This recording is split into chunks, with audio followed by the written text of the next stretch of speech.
Good evening, ladies and gentlemen. Welcome back to another episode of Busa Secrets Show. So, as usual, on our Wednesday show, we usually have a public listed company. And today, the public listed company that is being featured is this company called Parlo Bhd. So, this company is very interesting. The share price has ran up 50% in the past 1 month. I think it's maybe because they have an interesting story to tell.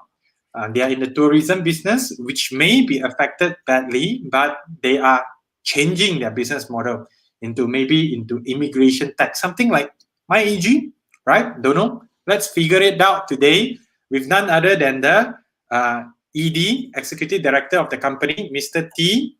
Lian Seng, to share with us what the company is all about. But before that, I would like to invite Yap Seng to give an opening remark on today's show. Good evening.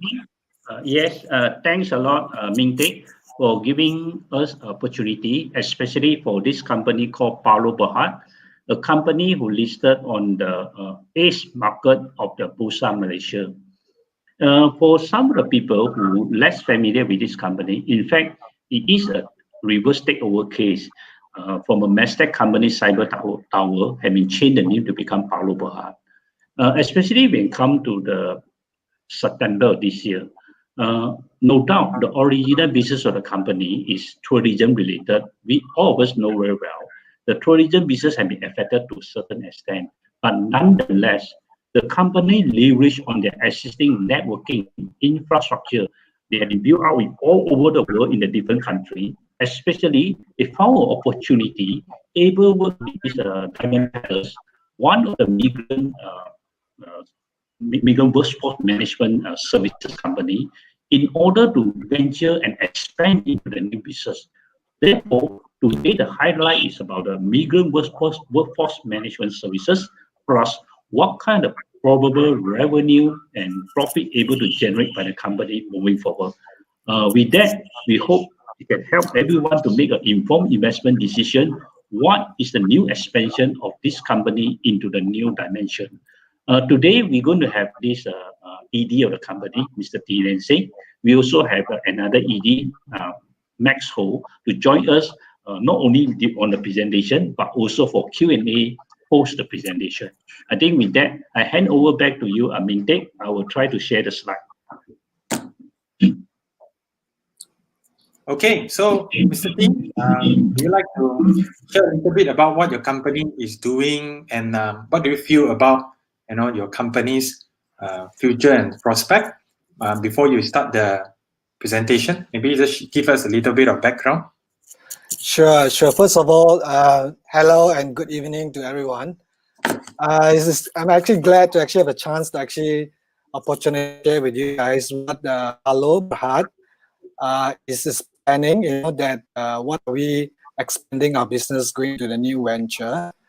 I think as everyone knows, I think that Parlo travel management with this pandemic, I think that is inevitable. I think that our business is affected.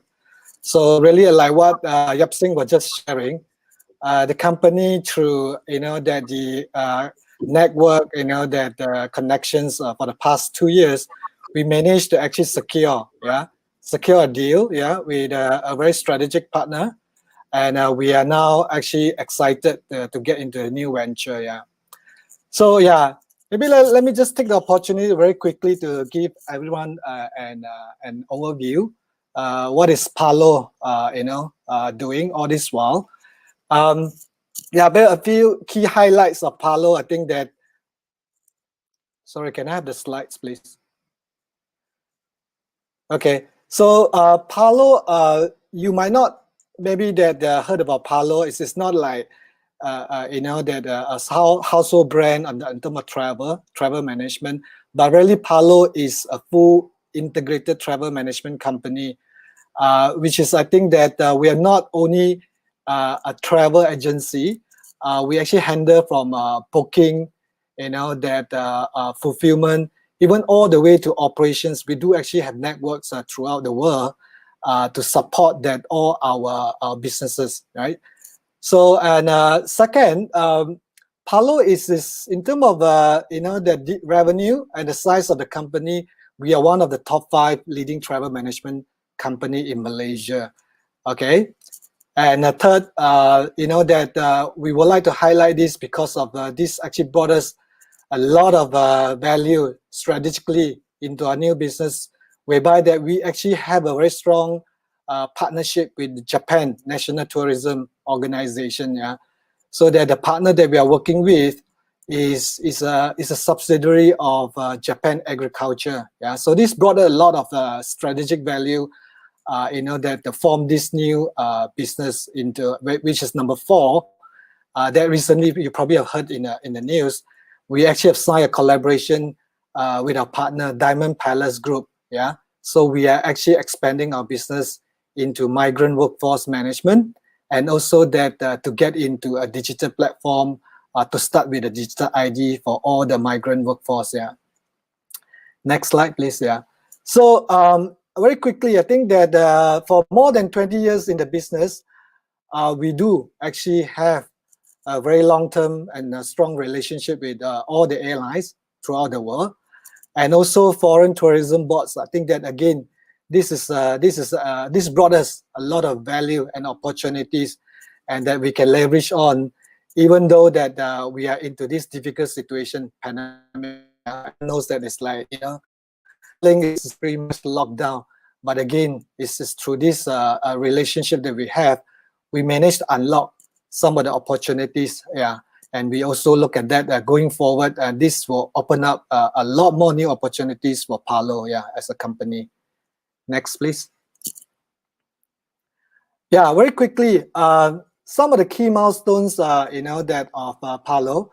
Parlo was actually formed in 1987. Really, you can look at that throughout the 20 years.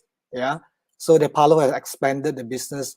So that from actually getting certified on the IATA, getting into Europe, and all the way across the world, right? So I think that again that we want to highlight here, Japan and Korea tourism organizations, that we also have secured that relationship in 2012 and 13.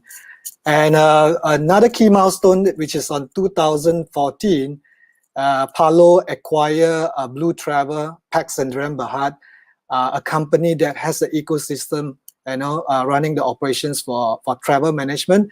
This is where that we actually expanded our ecosystem into a fully integrated travel management company.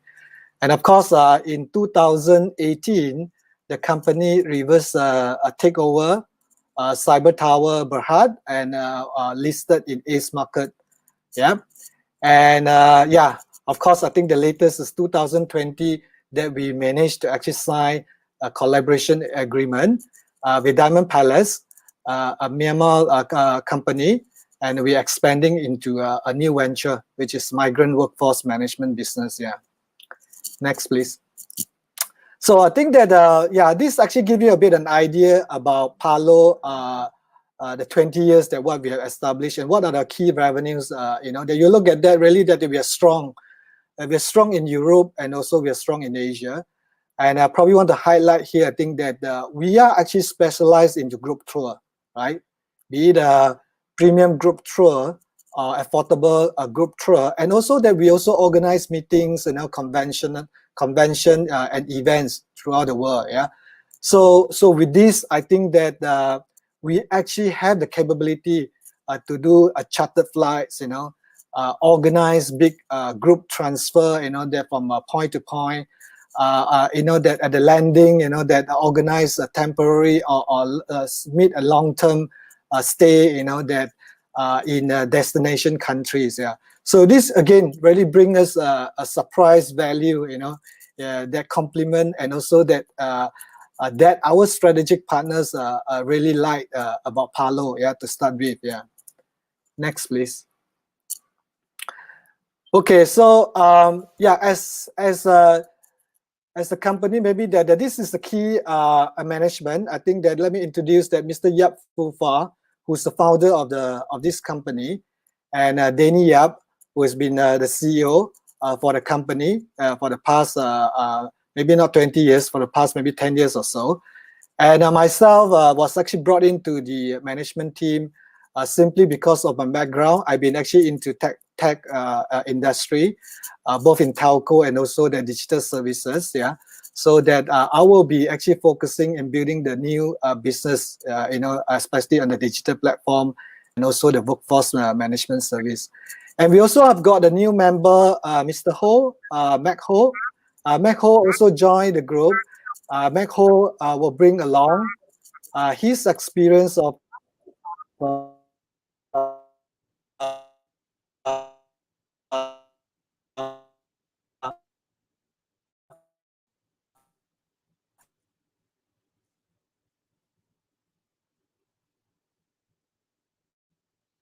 Mr. T, I think your line is breaking.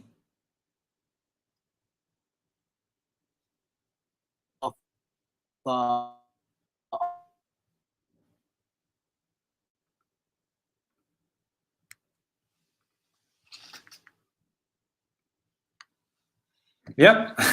I think for some reason, Mr. T's line is not doing so well.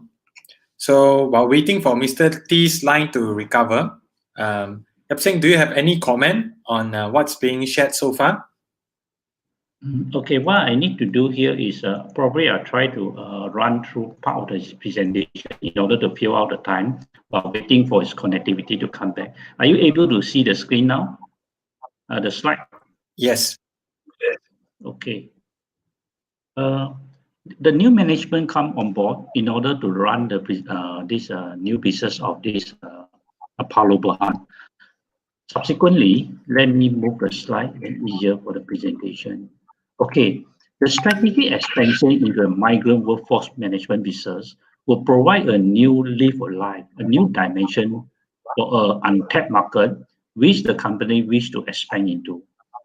What they're trying to work with is, they work with this company called Diamond Palace Group of Company, who have about 30 years of concession from Myanmar government to supply the migrant worker. It means that the Myanmar citizen or the adult, if they want to work in different country in the world, they will be able to send the staff, to send this group of the worker to work in different country. So this company, now the Parlo is expanding services to include this migrant workforce management services. They cooperate with this company called Diamond Palace Group. And this group was established in 1994. They have quite a number of projects in the national project all over the Myanmar. Their business is not only this migrant workforce, they also including like infrastructure, construction, IT, security, energy, tourism, and so on. Basically, what we are trying to share with everyone, this Diamond Palace Group is like a mini conglomerate or a conglomerate in the Myanmar. So with their strong presence in South Asia, how could the two parties can work together? Sorry, I'm back. Okay. Yep, Sorry, Mr. T, can you hear me? Okay, sorry. I think that maybe Yap Seng, you want to go back to the slide before? Maybe I want to make clear. Sorry, the one with Diamond Palace. Okay, I think that maybe Yap Seng has actually mentioned a bit on that. Maybe I want to emphasize here. I think that the Diamond Palace is a company that essentially they have got the 30 years concession to supply the Myanmar migrant workers globally, and Diamond Palace is also that the only company, they are the only company that process the visa and also the passport issuing in Myanmar. Yeah, so that I also want to actually mention here, specifically on the migrant workers services, Diamond Palace is not just an agency to supply workers, right? They're actually doing all the end-to-end, from actually recruitment into small town in Myanmar, all over in Myanmar, and then bringing them, they transfer them into Yangon, and actually give them providing them a training, and also that they get them a passport, find them employment, and also they issue them a visa and finance, that all the expenses that they incur from day one to all the way to the destination countries when they start work. Yeah, so they do microfinancing in full. So I also want to take this opportunity to mention here, Diamond Palace is really that the company who has got the license. Yeah, so they have got the license to actually to provide the migrant workforce to any government in the world, right? For example, in Malaysia, they are the one actually gotten the contract with Malaysian government. Yeah. Okay, next. Okay, yeah, a bit of the stats. I think that the why that we actually interested into this particular business, not just on the migrant services. If you look at this statistic, there are 55 million population in Myanmar, 10 million Myanmaris working abroad. You look at that, right? So a bit of the stats for the countries, yeah, the popular countries, yeah. So look at that. Thailand itself has 4 over million. Middle East has about 2 million, and Malaysia alone has about 1 million, right?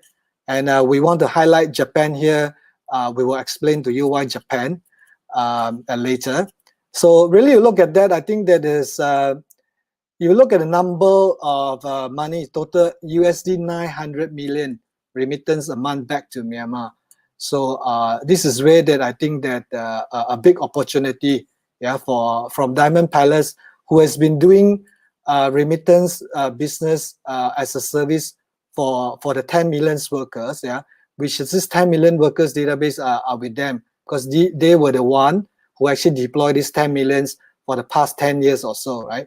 So they've been doing that remittance all this while, but again, I think that they do not necessarily have the system, a full system that to actually handle this remittance. So this is one of the key reason, if not the only reason that the Diamond Palace is looking to bring this database or this system or the workers all to the digital platform. Yeah. Okay, next. So yeah, I think this particular slides actually show that the relationship, yeah, the relationship between Parlo and Diamond Palace. So as what we have mentioned, that Diamond Palace, being that the only company that can provide migrant workers, throughout the world, and they also, being that the only company can provide the consular services, the visa and passport, and they are one of their key business is employment, as an employment agency end to end, and they also provide microfinancing, right?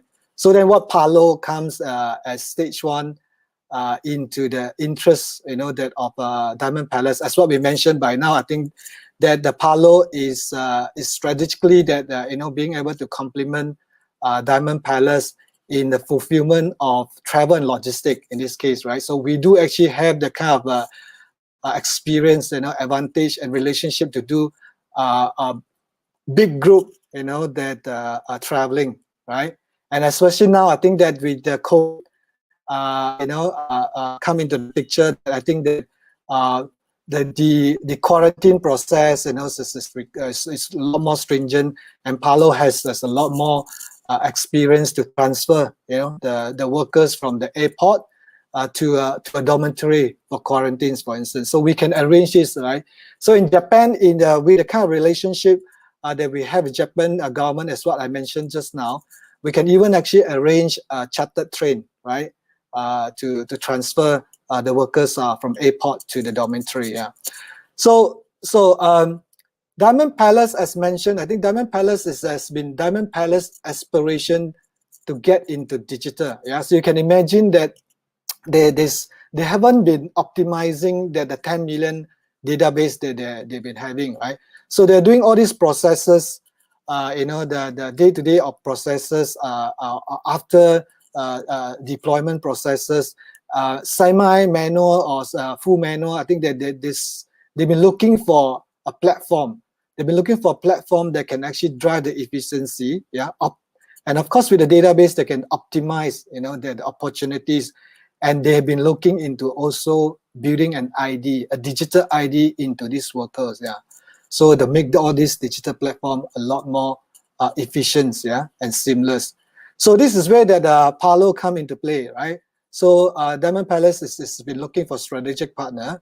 Number one, I think that let me just sum up on the travel and logistic that come very handy at this moment. And of course, I think that Diamond Palace at the moment now is preparing for the COVID unlock, right? You can imagine that when the COVID unlock, many of the countries will actually ask for the demand, for workers, or pent-up demand, right? So that you will probably need a good partner, right? That they'll be able to actually do the travel, logistic, and so on. And plus also that the digital platform will come handy in time that being able to process the influx, of the demand. And today that they are doing it actually manually, right? Okay, next.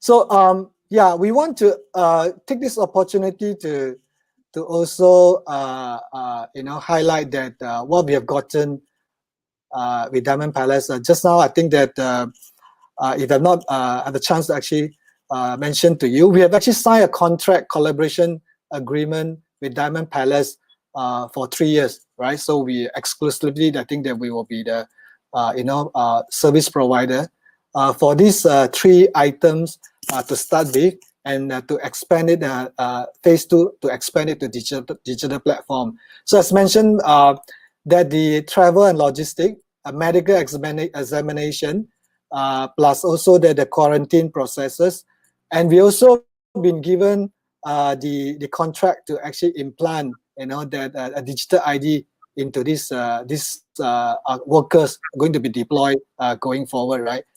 So maybe on the highlight to you a bit, I think that we mentioned about 10 million workers worldwide.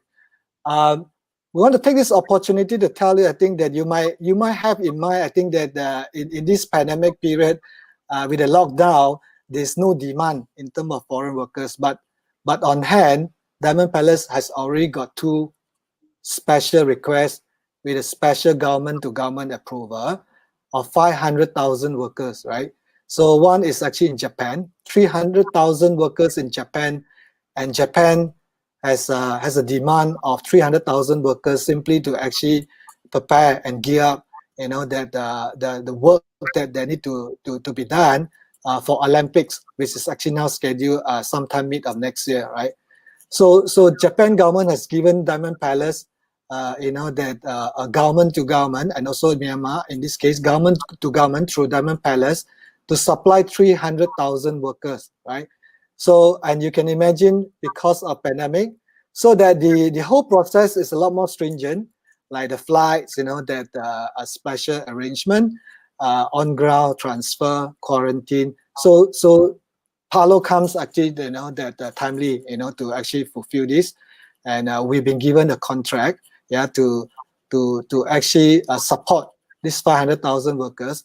And also in Sabah and Sarawak, individually, I think that there's a demand of 200,000, but we have actually gotten, Diamond Palace actually gotten that a confirmation to supply 200,000 for Sabah. And again, why Sabah? And it's simply because for the palm oil plantation, right?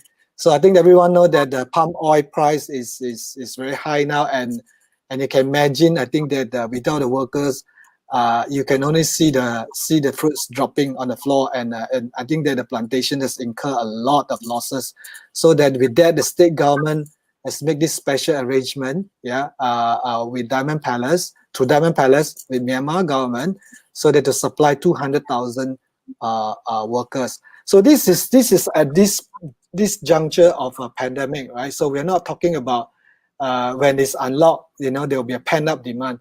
So out of this 500,000 that we have actually signed, and we have actually gotten a contract to supply and to support out of these 3 services on the left for up to 160,000 workers. Yeah. Okay. Yeah. All right.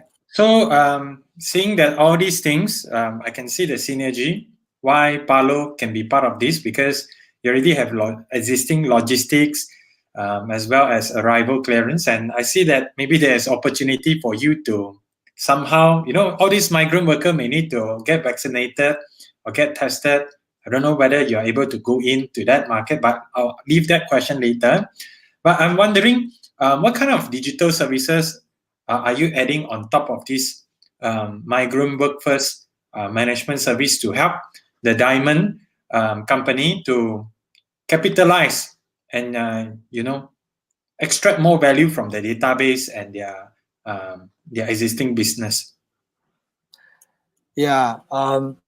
So yeah, I think that I think I've mentioned a bit just now. I think that the Diamond Palace aspirations is number one. That getting all the processes into digital platform, therefore driving their efficiency, right?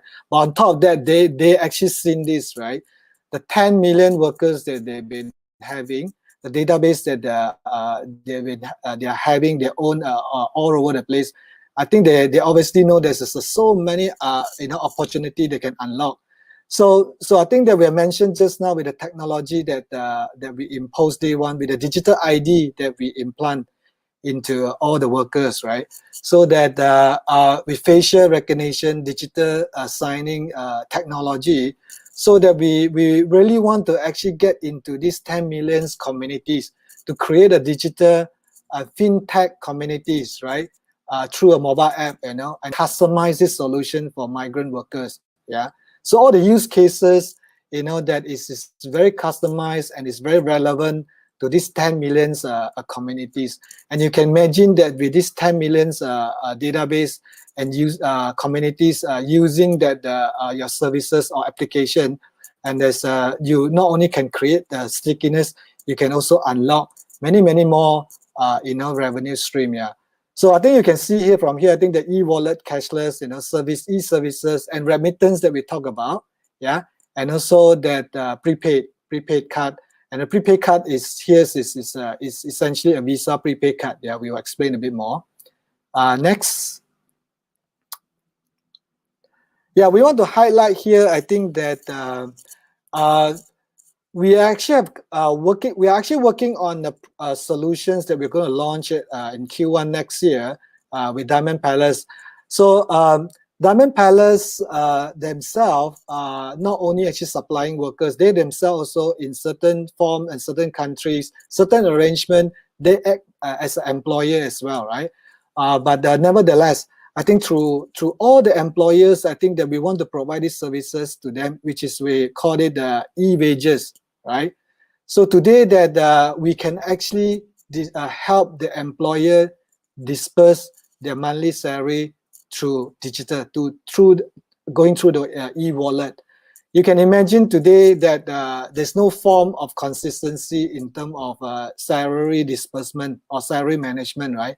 So employer will most of the employers will have to pay cash, right, to the foreign workers, and actually not all of them. I think that they do actually have some challenges to get a bank account. So with this, I think that we ease the employer, and we also ease a lot of we actually create a lot of convenience to the workers, that they will actually receive their salary to e-wallet. Yeah, in this case. So then with the e-wallet, now they can actually go, they can be part of the cashless society, right? In this case, for example, in Malaysia, yeah, they can pay through the e-wallet. But more importantly, next slide, please. So more importantly, we're going to issue a Visa prepaid card, to this worker. So in this case, I think that with a prepaid card, the worker can actually withdraw money from ATM machine. So essentially, I think that they do actually have a digital bank account per se, right? So this again also that a cut short in terms of how the processes create a convenient and efficiency, not only for the employer but also for the foreign workers in this case. Yeah. Next, please. Okay, remittance. I think that we mentioned about remittance. I think that with the digital ID and that digital signings. I think that some of these technologies, authentications, security that we were going to build into the system, we're going to actually make this remittance a lot more seamless through the mobile app. I also want to actually mention here, I think Diamond Palace has got a remittance license. In this case, I think that this through our platform, Diamond Palace can now maximize this particular services, and therefore that the revenue stream on remittance, as we mentioned, I think there's a huge amount of money being remitted back on monthly basis. Yeah. Next. So yeah, this is kind of ready solutions that we have. I think that we will probably want to put in as soon as possible, so that as the workers are working in the destination country, they can actually do the of course the prepaid mobile reload. Yeah. So in this case, we also will link into their home country. Workers can now reload the prepaid mobile usage for their family in home country, right? So in this case, also that there is a lot of cash management or money management, monthly expenses management for the workers with their family in this case. But not only that, I think that we also want to enable the capability for them to even pay the utility bills, right? So for the family, so that will again is a lot of convenience and create for the workers, between the workers and also the family. Yeah. Next, please. So yeah, it makes sense with this that the ecosystem and also the communities that we have formed, and we can now also link not only with workers but also with their families. I think through e-commerce. Yeah, in this case, we are working with partners, right, on e-commerce, that the workers can now do online purchase and the delivery service at home country. Yeah. So this again that will also unlock a lot more that opportunities between Parlo and also Diamond Palace. Yeah. Next, please. So yeah, this is some of the the applications that we will take the opportunity to put in and to actually create stickiness and convenience for the workers, so that we'll provide latest informations, any assistance services from the local government, be it any forms, any information, any rule and regulations that they need to search or they need to communicate to the authorities, that can be actually also being breached to this particular platform. Yeah. Next, please. So really, I think that what we envisage is I think that if we could actually create not just convenient, I think that there's some form of management, financial management, a simple financial management for the workers. Imagine that if you're working abroad, I think that you were probably being told that or being asked to remit money from time to time, and there's no way that how are the monies being spent, right? So that in this case, you are not only knowing that how the money is being spent, but you can actually control. You pay the bill, and you pay the services, and you purchase the necessities that for your families, and this give you a bit better perspective in managing that your pay, right? Okay, so these are the few services that we are preparing, we are working on. I think that we want to launch and we want to leverage on these migrant communities. Yeah.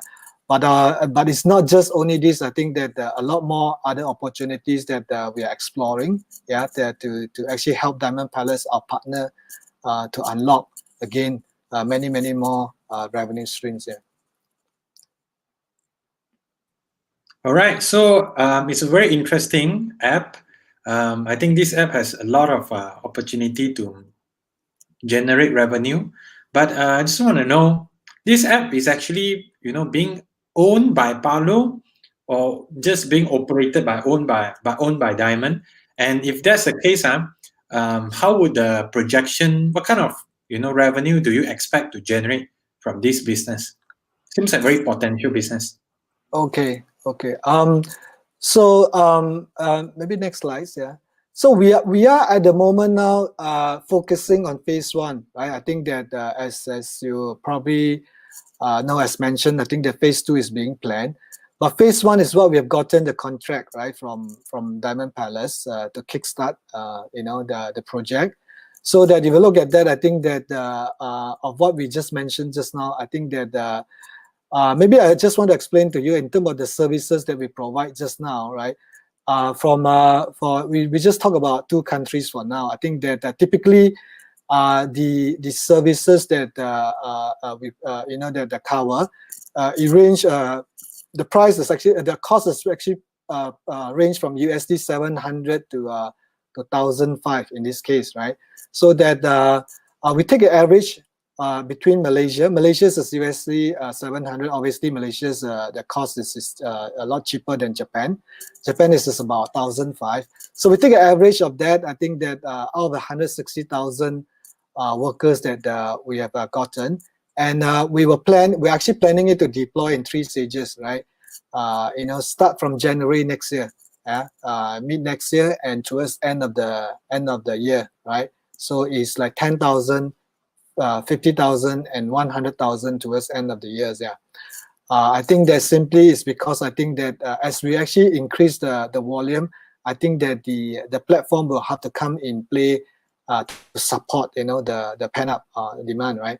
So with the services that we have gotten, I think that we have also work out, and we also have gotten that in the contract the margin that we will be actually gain out from this particular contract is from 12 to 15%.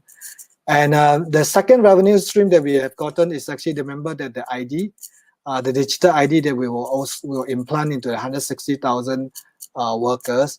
I think that I'll explain why 260,000. So first 160,000 that will get an ID. I think that we're charging the per ID per worker is 10 USD.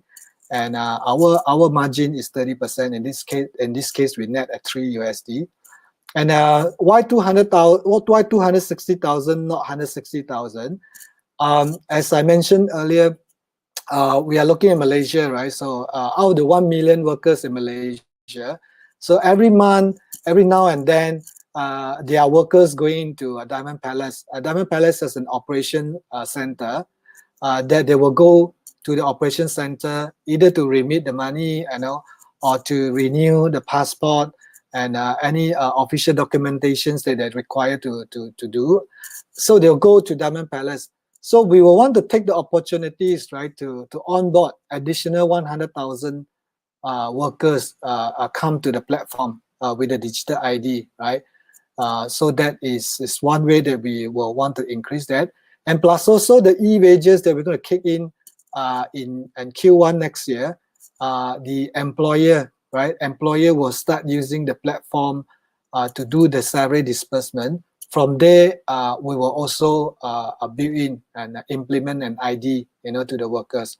So this is what our focus, 160,000 workers on the workforce management services on travel, logistics, and medical tests, and the ID that for 160,000 and with additional 100,000 in the home country in Malaysia now. Yeah. So you look at that, I think that in phase one alone, our revenue projections or target is actually 500 million in year one. Yeah. So that I think that with a profit margin of 15 to 12%. So this is what that we think that this is itself is a good business. And yeah, maybe next slide I can explain that how do we expand. So we also kind of do only on these two particular revenue stream, not to mention that the new revenue streams that we are working on in phase two and move on. So you look at that.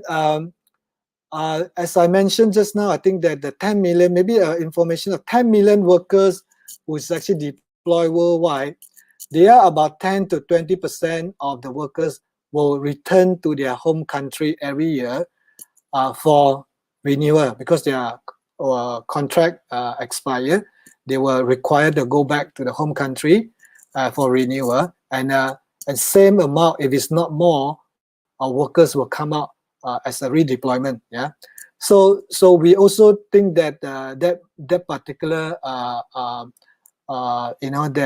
workers, that we will need to capture certain amount of certain amount of the workers that we want to secure, right? So we did a projection of the next 5 years growth, right, to up to all the way year 5 of 1.5 million. Maybe coming back to year 1, why year 1 is 85,000, not 160,000 as I mentioned earlier. This is for revenue recognition, right? So that as I mentioned, that I think that the last 100,000 is towards end of the year for year 1. So there'll be a spillover of 75,000 workers that the revenue will be recognized in year 2, right? So yeah, in this case, I think our target for year 1, 160,000 and with 75,000 spillover. And the second years will increase to 300,000. And we double again in year 3, 600,000 and 1 million and to 1.5 million. Yeah. So this is rather that I wouldn't say this is an aggressive target, because it's that we only capture certain percentage of the workers that that are from the market, addressable market. Yeah. Okay, I think that pretty much give a high level ideas of Parlo and also the new business. Yeah. Okay, Yap Seng, we'd like to say a few words about what we just heard from Mr. T. Thank you, Mr. T. That was a good sharing. Thank you, Mr. T, for very insightful sharing with all the participants who joined the event for today. We know that it never be easy for any company who went through this year of recession. This year recession is very exceptional and normal, to the certain extent that we never experienced this kind of the virus, or to be strict called pandemics, who affected not only one single country, but all over more than 150 countries all over the world, and make the travel business a bit like lockdown, not able to have a very good performance at this moment. Even the latest statistic from Tourism Board of Malaysia for the past 9 months, whether by in the volume of the tourists who arrive to Malaysia, or the foreign reserve we able to earn from the tourists, also dropped by 75 to 80% on average. Therefore, it's very important for the company to leverage on all the networking, all the points they have in their business, to quickly transform, expand, diversify into this migrant workforce management business. You see, the worker we need is a fundamental need for whatever industry we have, whether it's construction, property, commerce, plantation. The same also apply for other countries that Parlo able to work with the Diamond Palace, example like Japan, Singapore, Thailand, and all other countries. Whoever can make the faster move and add value on top of the physical paperwork, digitization, therefore it will give totally a new dimension, a new opportunity for the company to quickly catch it. Therefore, so we hope that investor will able to give a new perception, a new valuation of this company moving forward. Okay, Ming Tek, I hand over back to you. You may have a lot of questions who come in from your participant, or probably from those from Telegram who privately message you. Okay, so actually we have another executive director with us today, who is called Mac Ho. Later, when we ask some question, he may step in. So just make sure you know he's also a director. So I guess my first question will be the biggest question. I see that if you really are able to do this immigration tech services business, it's going to be a very what we say, monumental, huge change to the entire company business model. Because in the past, if I'm not mistaken, the revenue is only about, it's quite a lot. It's about 100-something million, right? Purely from the tourism business. But now you are saying next year onward, right? With the rollout of the immigration business, and just from the GP 160,000 worker, 260,000 worker for the ID, right? It is possible to make 500 million. That means it's a total change of business, and the gross profit margin is quite huge. Would you say that, right? Next year onward, Okay. view your business more from the tech platform rather than tourism. Okay, I think first of all, I think that I must mention, I think that we are keeping the tourism business. So the tour management system, we are actually keeping it. I think that, so we believe at a certain point of time, I think that, it will be unlocked, right? So the business will come back. But again, I think we're just not actually waiting for the business to come back. As mentioned, we actually got this connection and this opportunity. We expand into the new line of businesses, right? So I think that to answer the questions, I think that yes, with this new line of business, I think you can see that. I think that with phase one alone that we have secured, so we have actually secured 500 million revenue, right? That we need to fulfill, we need to deliver, right? So if we can deliver, I think that the phase one, I think that that alone will create a new line of business, and potentially this new line of business will not be smaller than the original business. Yeah. Okay, so this phase one, correct me if I'm wrong, should be able to be rolled in within 1 year? Yes, that is our target to actually complete in year one. If you look at phase one, is really that riding on Parlo current expertise and experience, right?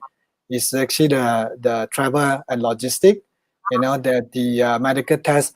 And I think that you asked a question just now, I think about the COVID test. Yes, I think that we are now talking to Diamond Palace. Potentially, we can even expand that into the COVID test, right? But this is not in a contract, but we are actually negotiating and also exploring on the new additional, business. Yeah.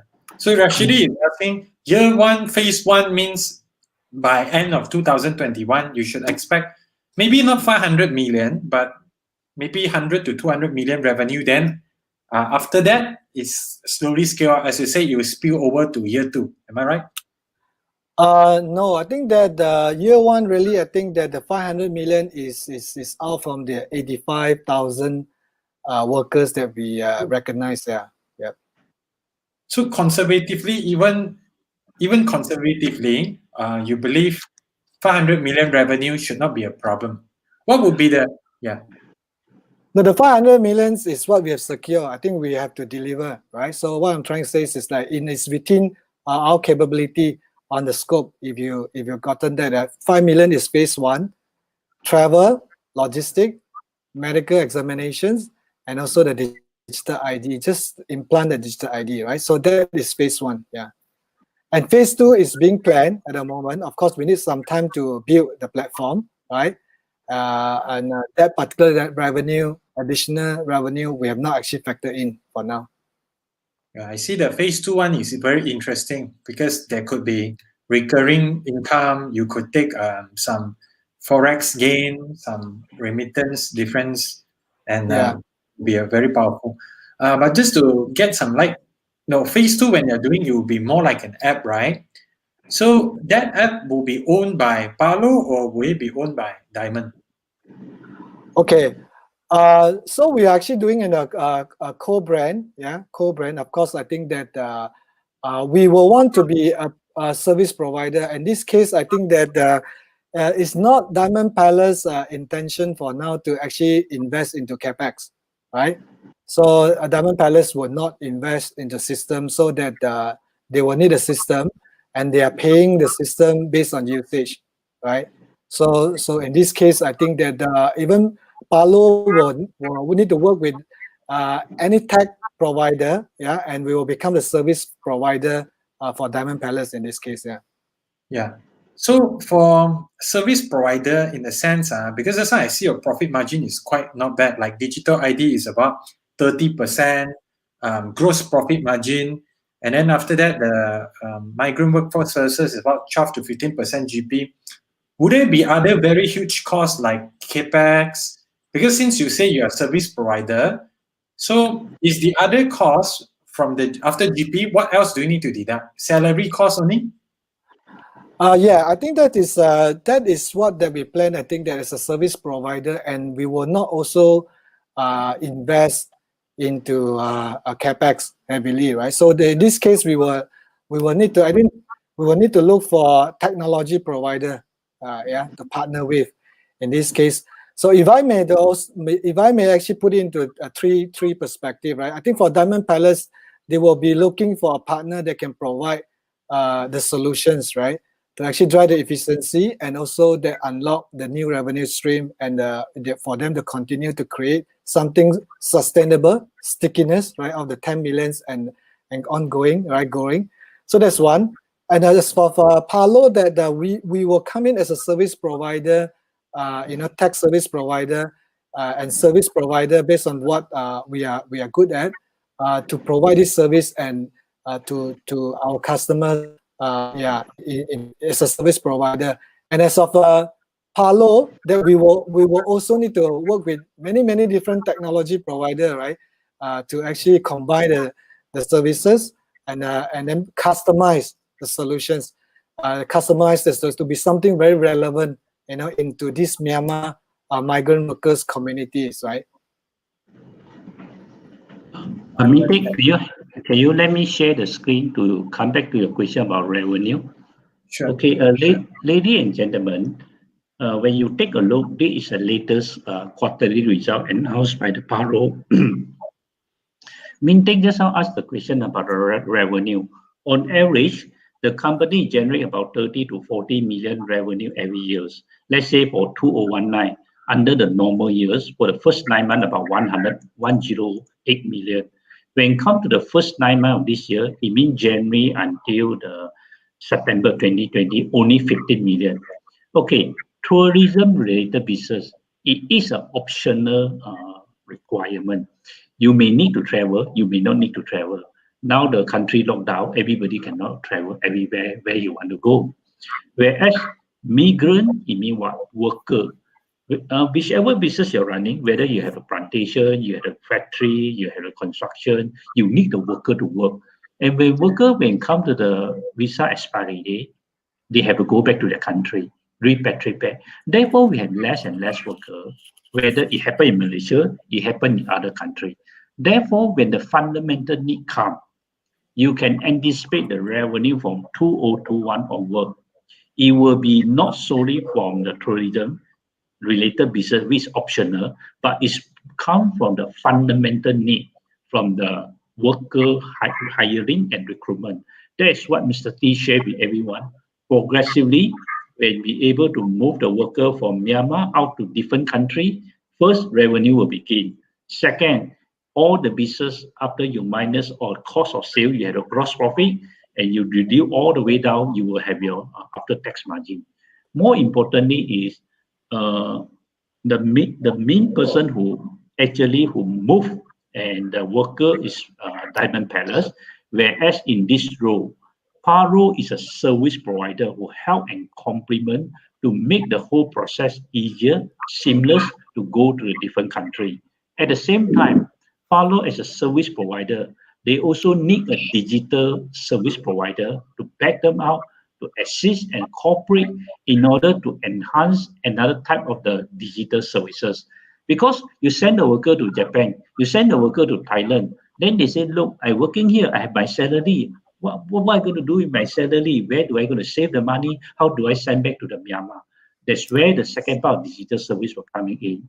What Parlo try to provide to the worker, and these are called the recruitment agency. First, I help to move your worker. Second, I resolve your worker monetarily and financially need and the issue. That's where the company generate the profit and revenue along the way. Okay, Mintek, I hand over back to you. Okay, thank you. So I can see it's definitely, this is a very solid business. When do you see the first revenue from this immigration business starting to roll in? Q1 or Q2 2021? Or it's already started? That will be in Q1. Yeah, Q1. Of course, I think that in this quarter we are doing some testing. You know that on actually gearing ourselves, prepare ourselves for the rollout. So I think to answer the questions, the revenue will kick in Q1. The revenue will kick in Q1. Okay, very good. So Rashidi is asking what kind of margin are we talking about from the revenue? I think just now in the slide, it was already shown there. I will upload the slide in the Telegram channel if you like.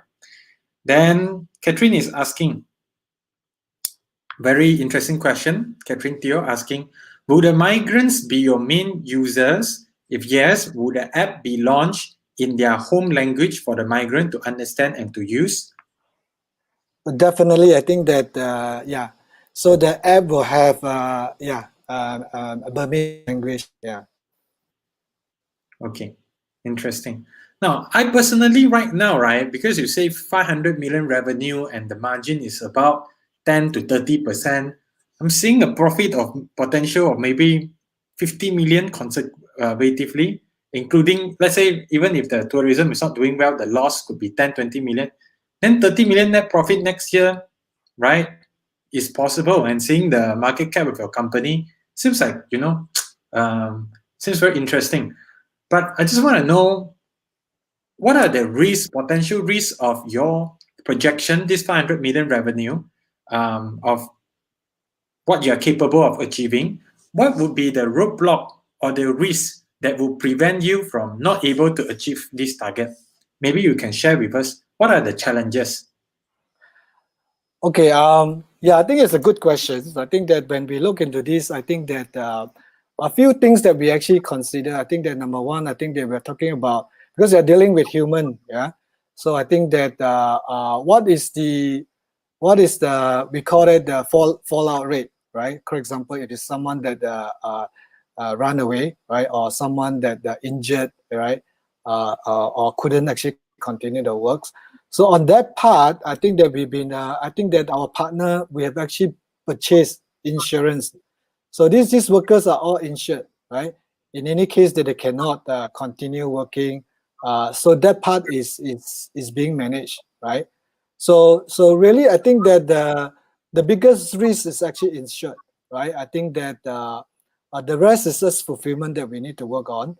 At the moment, I think that especially on phase one, I think you look at that on the travel and logistics. That's what Parlo has been doing for the past 20 years, right? So I think that we do know how to mitigate. It's this kind of our daily operations kind of risk management, right? So we do not anticipate any big hurdle, that for phase one, which is what we are doing, that what we are good at. And our partner is also been running this business for more than 10 years. So or whatever risk that that they've encountered, obviously they have actually got a solution for that, right? Yeah. So we don't see that any major for phase one. Yeah, of course, phase two, that is something that we need to continue to work on. Yeah. Yeah. So including, I mean, like there is already agreement between Malaysia and Myanmar. So in terms of getting this thing to be done, in terms of regulation, government approval, all is already settled. The rest is we go and do it. Am I right to say that? Yes. Yeah, because our partner were, as I mentioned earlier, so they actually are the only company that has a concession to actually supply, right? This is a government to government agreement. Like Malaysian government has actually requested these workers out from Myanmar and through Diamond Palace. Same goes to Japan, right? So we do not have the license. Parlo do not have a license. I think that it's our partner who's actually supplying that. Yeah. I would think that the risk would be, I mean, for the next 2-3 years, you're very optimistic, right? But the risk will probably be maybe the license extension, because it's only 3 years. Sorry, not license. The service agreement extension after 3 years, that will be the potential risk, whether it will be continued. Sure. I think that the 3 years. I think that we are now talking to our partner to look at potential to extend. As soon as actually there will be a kickstart and to prove that we can deploy in Q1. we are talking to them to actually extend it, to 5 years, right? Plus also, I think that if I may add in here, I think that if you look at the whole platform coming in as a strategic partner to Diamond Palace, with the investment that we put in and with the kind of ecosystem that we built in, I think that that also create a form of stickiness, right? So I think that that itself, I think that will further, give us a bit of security that for us to continue the business for more than 5 years in this case, yeah. Yeah. Okay, Ming, I would like to add in a little bit what the Mr. T shared with everyone. There's a 2 point here. Number one is if we take this, I don't use the word export of the worker. It's just like you export the handphone from Myanmar. But you can think about a simple analogy. Diamond Palace will be like the exporter. They export the worker. It's just like they export the Robocop. And this Robocop is highly in demand in different countries in order to work, either as a security guard, either as a general worker, or as a helper in any shop. So when they have this export, they need somebody to support them. Parlo coming is, look, you need this special service. I provide the service for you in order to facilitate. Therefore, in this whole process, that the approval of the legality issue with the different government is already resolved on the phase one. Phase two is whoever who provide the service to this Diamond Palace, yes, it could start with 3 years, subject to certificate of the service standard or service performance, and it will auto renew or whether subject to renewal agreement as term and condition. The more important is like this: when you are in the services business, 2 things very important. The first thing is if the first mover from Parlo already invest and integrated into the whole process of the Diamond Palace, it's very sticky. It's very difficult for you to take it out again, because in the event of, unless you tell me a major dispute in terms of commercial term because the pricing and the price we charge the Diamond Palace, if no, then when you take it out, who are the next person who are able to provide you a good service and the IT in order to facilitate? Easier to say than done to change service provider. But in a very technical service that you involve multiple country and multiple level of the database, therefore you can deem like an auto renew where the first service provider can provide a certificate service to the Diamond Palace. So that is a key thing that it's not that simple that you want to change supplier, you can change supplier overnight. It's different from when you hire a maid, you can change a maid overnight. It doesn't work that way. And due to this business have been involved quite a number of the expansion, and definitely a lot of people will raise, I study the balance sheet of the company, I study profit and loss of the company, it looked like a bit short of the funding. Probably I will get Mr. T, you would like to share with everyone, with this part of the business you venture into, the CapEx, maybe you share with everyone how much money and what you plan to do with the additional fund you want to raise to run in this business. Yeah, I think that fundraising is a major exercise. Yeah, I wouldn't say this is another. I think this is probably one of the key deliverables or critical path that we need to overcome on fundraising. So to answer the questions, I think that we are looking in raising fund through private placement. Yeah, to raise the first tranche of working capital, and together with bank borrowing. Yeah, so I think that we also believe that it's through this first working capital, and we start delivering. When we start deliver the first batch of the workers, and there will be a collection, there will cash inflow coming in, right? So I think that with this when we deploy with this record, I think that they will make us a lot easier to get the subsequent borrowing from bank, right?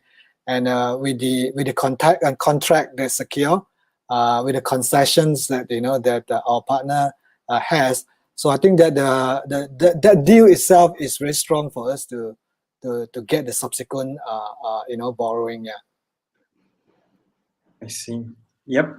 I think the whole operation and all looks very interesting. and it looks like super potential.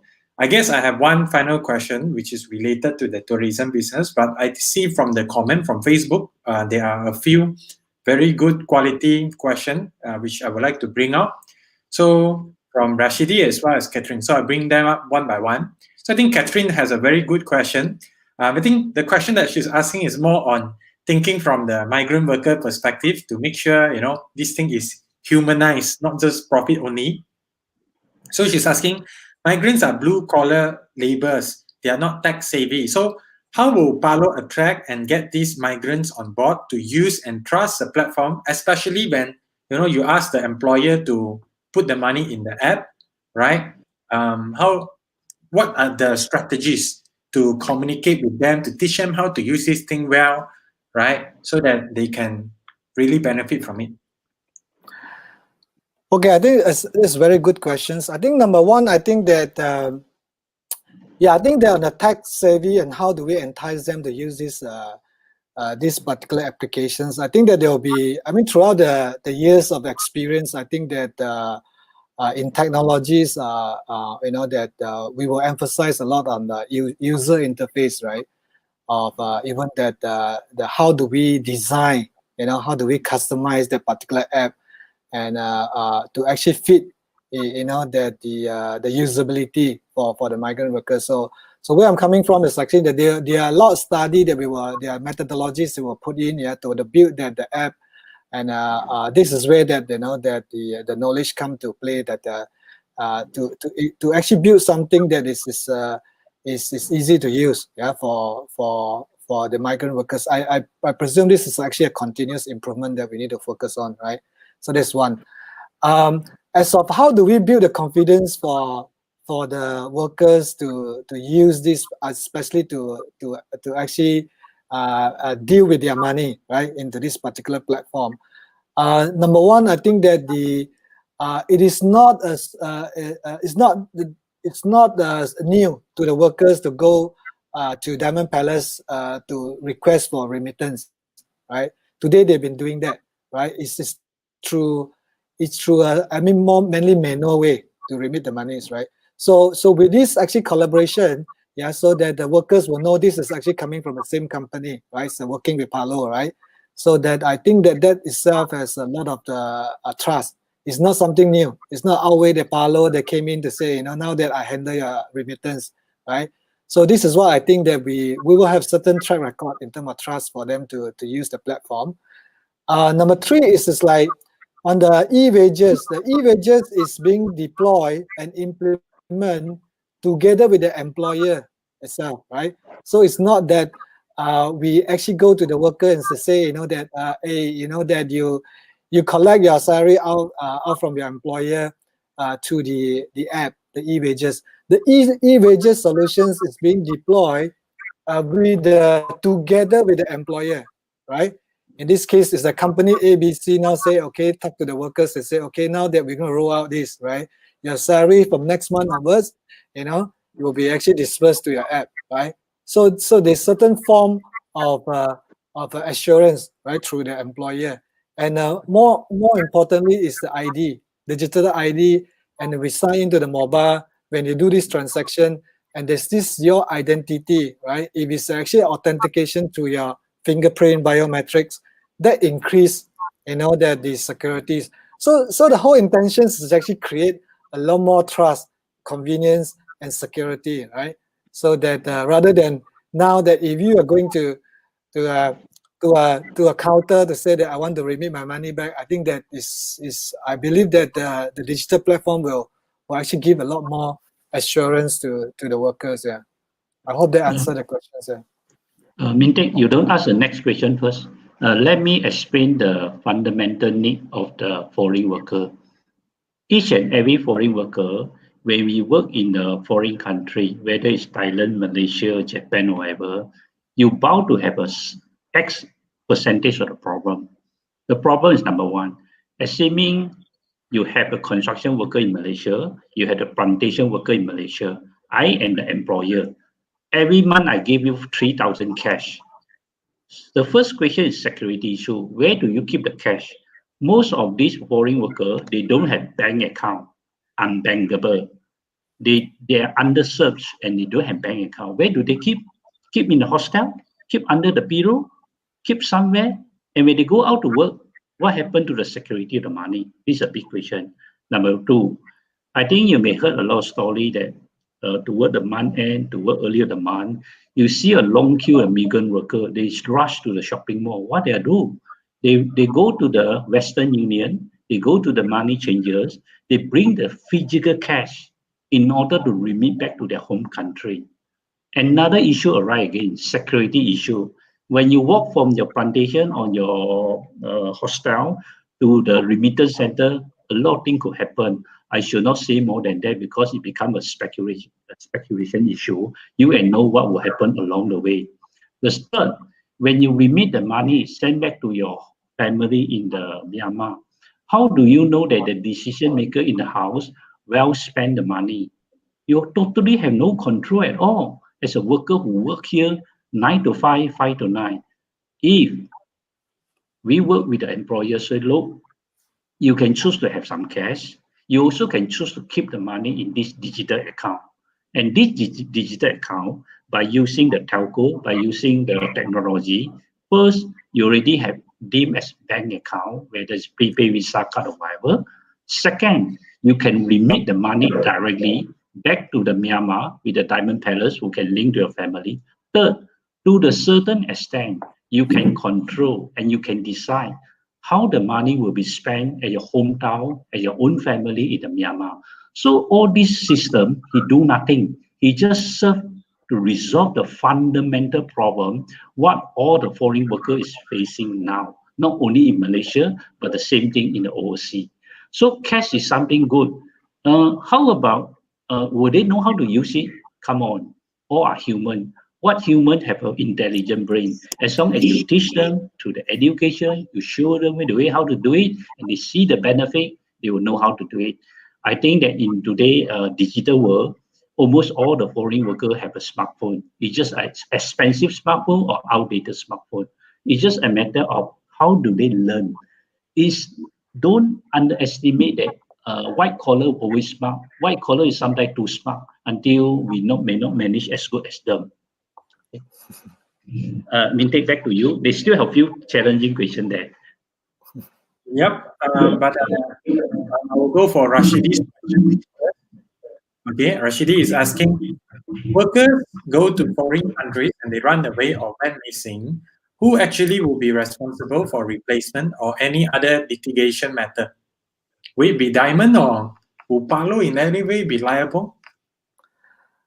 No, this is actually Diamond responsibility because Diamond, as we say, that Diamond is the one that actually secure the contract to supply the workers. Yeah.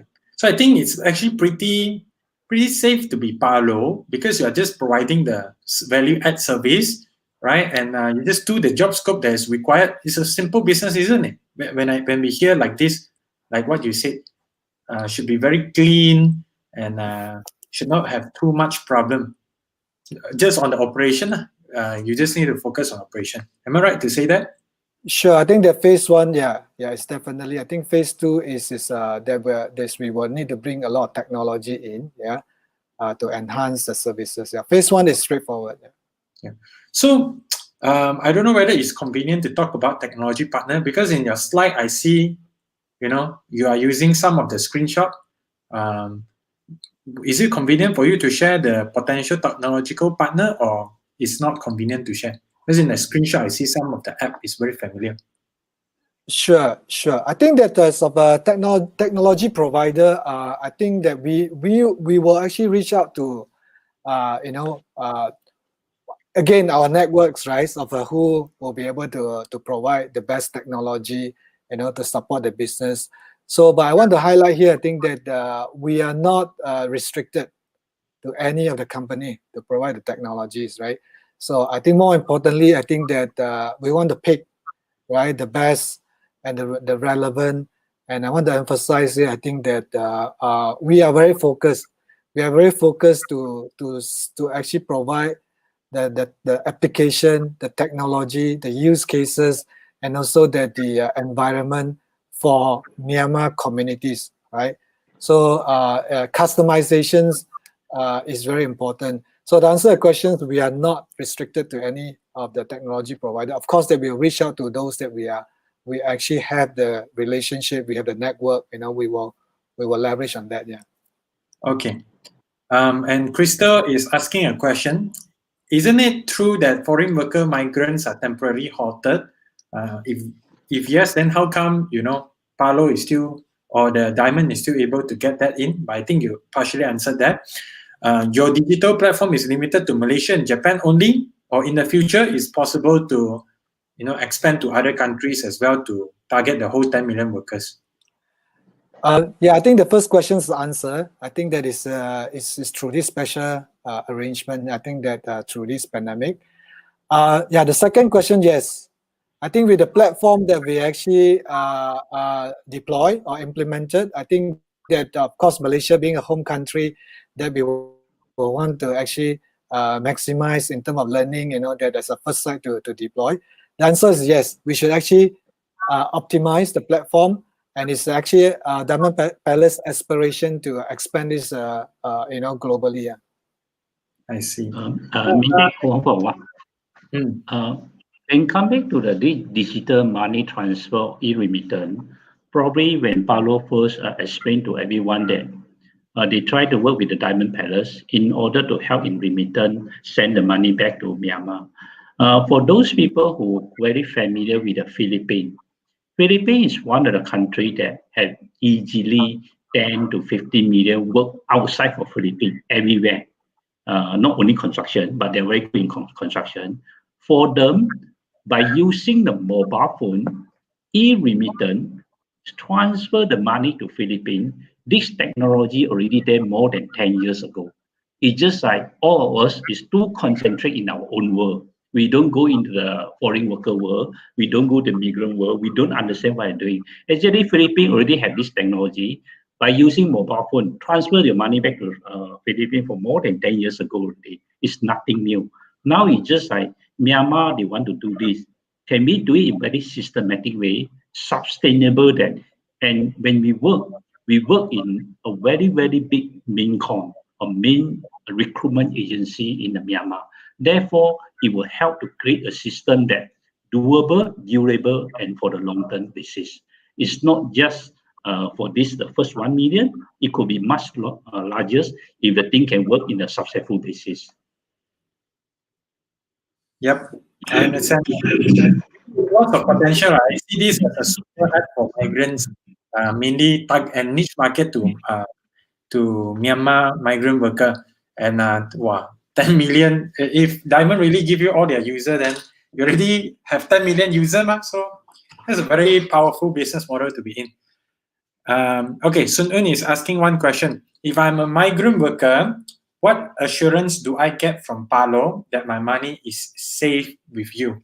If you are moving to phase 2, right? I think maybe it's probably because they already have relationship with Diamond, or is there anything else? Okay, so I think that of course, I think that from a platform perspective, as what we mentioned, I think that if we are not actually having a lot more security measure than the current bank, I think that we have actually more. In fact, we just talked about it. The digital ID that we built in, the biometrics, you know, the authentication. But more important, I think that is, I think that I mentioned it earlier. So as a worker, I think that they are not dealing with any new parties, right? Parlo come in as a service provider or platform provider, but they are still dealing with the same party that they've been dealing it with, right? So this 10 million workers today, they are very familiar with Diamond Palace, right? Throughout the world, they go back to their service center to do remittance. That's number one. I'm repeating here, right? So that the secondly is also that this money now, the account is jointly deployed with their employer, right? So the employer is saying the money, the employer will actually join together with Parlo, implement this money is actually coming from the employer into your account, right? Into your account, and with a Visa prepaid card, that of course that this of course there's a form of security out from a Visa account, right? So I suppose that I think that it is the assurance is coming from the current party. In this case, if your gold remittance is through Diamond Palace, and if the money that who actually disperse the money to you is actually coming from your employer, right? So that we actually being a platform that to actually do this transaction. So I suppose that is not something that new, right? We do not create any new elements that to make the workers feel assured. Yeah. So, because I mean, they are transferring money into the app, is it? And then they have like a prepaid card. Is it something like an e-wallet, Adi? It's sort of like an e-wallet, isn't it? Yes. So the money is actually dispersed to e-wallet. Yes, in this case. So the wallet account we actually tied it with a Visa prepaid card, Visa prepaid account, right? So with a debit card, right? So that in this case that they can actually withdraw the money out from the bank, right? So yeah. So you will need a partner that has an e-wallet license.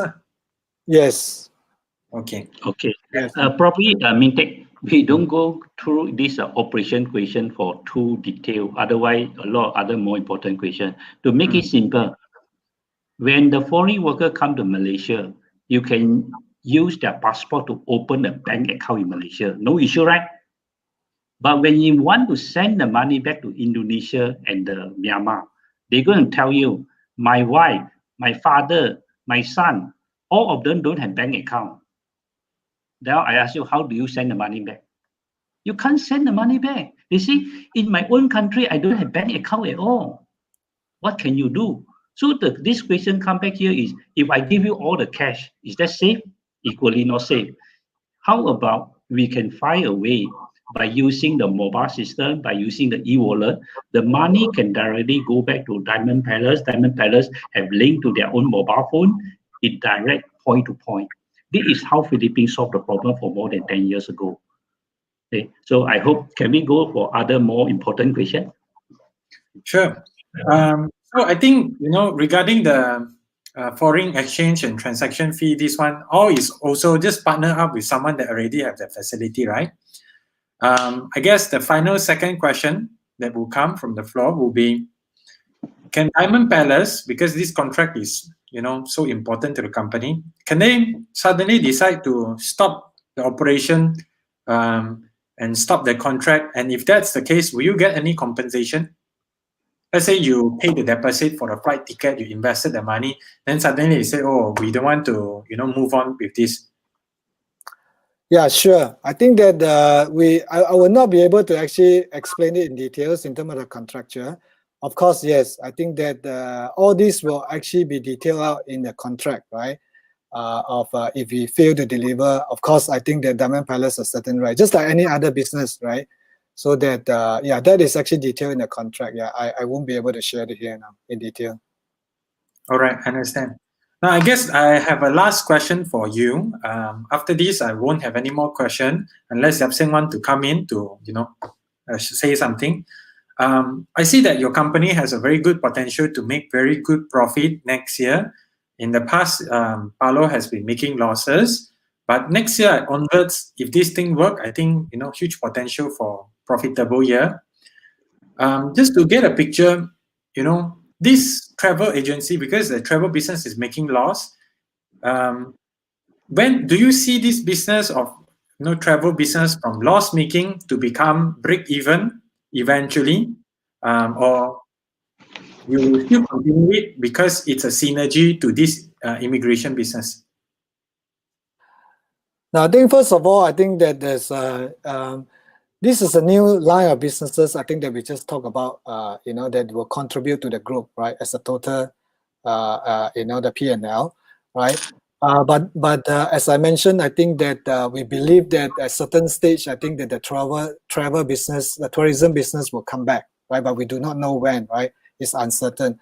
But not to mention now, I think that if you understand the whole business just now, we already be able to actually leverage, on the new contract that we actually secure on the migrants, their services.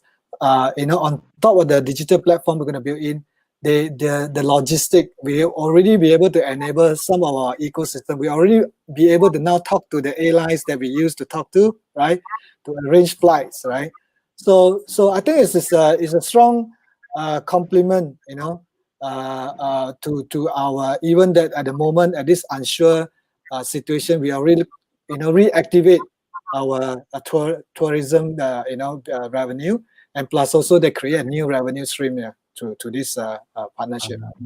I see. So there's an inter-segment sales. So Yeah, you actually yes. get business from the travel as well. Because I see in the past, right, even though revenue very high, but it's loss making, so the margin should be improved, right, since it's, or your own business. Sure. Yeah. So There's a question. yes. There's a question from Mega. So yeah, Megat is a good question. To launch the e-wallet platform, the operator will have to get licensed as e-money issuer from Bank Negara Malaysia. Does this mean Parlo is venturing into fintech, or Diamond Palace will have to register a Malaysia company and get the license from Bank Negara Malaysia? This will be the last question. Sure. No, I think as we mentioned that we will partner with tech provider who has already got a license, who has already got a platform, that to start. Yeah. So what we probably need to do is actually come in to actually customize, some of the applications, to make it relevant to our business. Yeah. So the answer is no. We will partner with someone. Yeah. When would you announce or choose this partner? We will have to actually get a partner very soon. I think that you will look at that we need to launch this in Q1, right? So Q1 yeah, once that Q1 2021, so that we will need to actually select the partner very soon.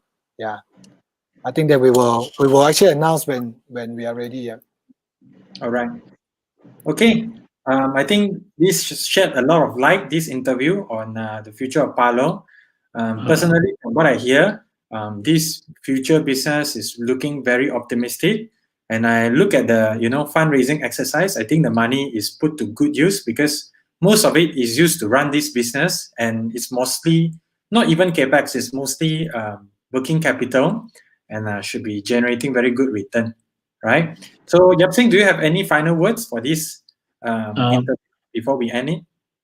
Yes. I would like to share with everyone that what Paulo tried to resolve is very fundamental need.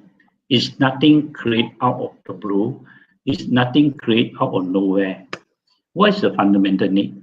You ask all the businesses in Malaysia, you need a worker, but how many local workers are we able to employ to resolve the issue of insufficient worker?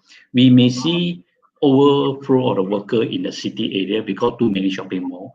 But in the real issue is at the industrial area, at the construction site, at the plantation, they are short of the worker who actually able to produce the end product and provide the services to export our product and services to overseas in order to increase the GDP. The same thing happened also not in Malaysia, but also in Thailand and all other countries. Therefore, the fundamental need is all the businesses and manufacturing, they need worker. The second thing, how to do it more efficiently, more effectively. Paulo come in play that, look, based on my expertise, based on my network I have in the tourism industry, I almost cover all the country, all over the world. You just tell me, where do you want to send the worker? I will sort it out, all the visa, all the application, how many people, how many buses, how many aircraft. I'll get it done for you.